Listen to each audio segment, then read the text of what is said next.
Okay, so I think in the interest of time, I'll get started. I'll be doing the 5-minute introduction to the La Jolla HIPC Center, and then the center is going to take over remotely and present an update for Project 3. So I'm trying to give the outline overall how the different 3 projects that we have synergize and differ from each other. So the focus is on respiratory pathogen specific T-cell signatures following vaccination, natural infection and treatment. And we have these 3 projects that are differing in terms of the pathogens targeted and also the approaches used, but they all also share some things, that all of them have longitudinal sampling in the same donors over time. We're all using the peptide epitope pool approach that Alex Sette has originally established, where we use defined epitopes to pull out antigen-specific T cells. And then we are characterizing them using single-cell RNA sequencing and TCR sequencing. And all of these are enabled by a clinical call led by Vijay, a sequencing call led by Greg, a data management call led by me, and April, who's doing project management, who's also in the room.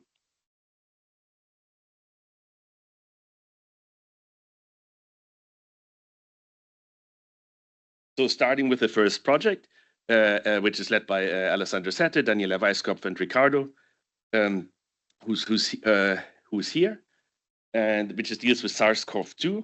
And here the focus is really on vaccination and infection using samples that have been gathered over 3 years, essentially when vaccines started to become available. And this is a quite individual and detailed sampling of people essentially prior their first vaccination, and then different samples following up, then the booster vaccination. So sorry, I said the first vaccination is like the prime boost, right? And then there's an additional booster, and samples are taken throughout the time. And one of the key cool things that has been shown in this project is that you can actually use the T-cell response to identify who has been infected versus who's just been vaccinated, because we can pull out T cells that are specific for the spike protein, which is in the vaccine, obviously also a primary target in the virus. But then we have the CD4RE pool, which is the rest of the SARS-CoV-2 proteome. And essentially, once you see responses to that, you can track back who has actually been infected, because you will not get those if you've just been vaccinated. So this way of tracking the T-cell responses, you can get from the same person some T-cells that are primed heterologously with the vaccine and the virus, potentially in the spike, and then others that have only been seeing the virus. So this is now, I think the sample collection has been completed. The sequencing has been completed. We have this 2-dose, 3-dose, 4 doses. And then all these PBMCs have been identified, sorted, and single-cell RNA and TCR sequencing has been performed.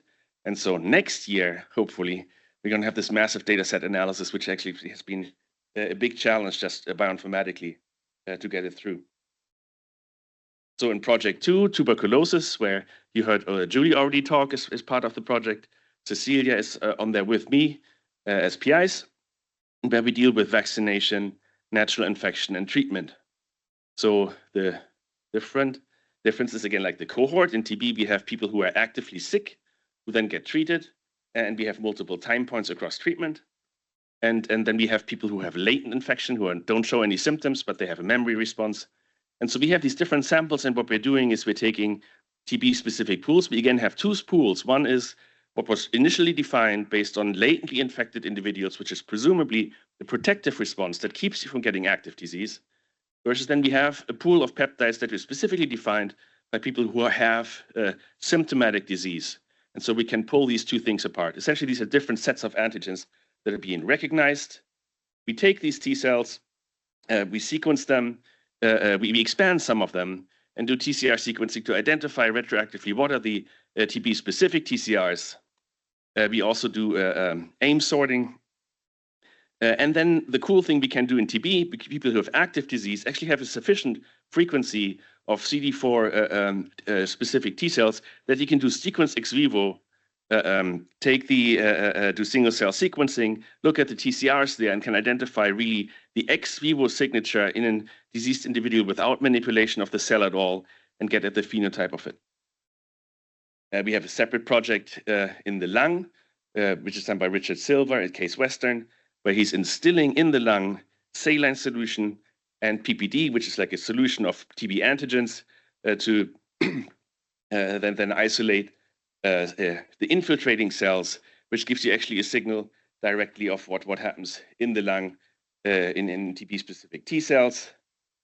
Then we have a separate project that actually follows up an observation we had originally when we did this epitope mapping, that there's a bunch of interferon gamma production to extract that we can't track to any T cell peptide epitopes, which ends up being which were essentially in the CD4, CD8 negative T cell population, which we then tracked down to be primarily gamma delta T cells.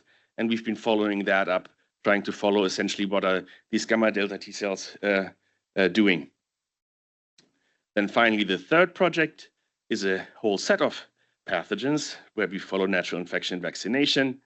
And essentially, this takes an advantage, and I'm going to do a very, very brief summary because Vicente is going to talk in much more detail, taking lung samples from cancer patients where the whole lung is taken out, and then we have in there the resident T cells, and the specificity of those is identified by two approaches. One, taking also parallel blood from the people and trying to do peptide stimulation, and also having a database of essentially antigen-specific TCRs defined in a massive experiment that Vicente is going to demonstrate.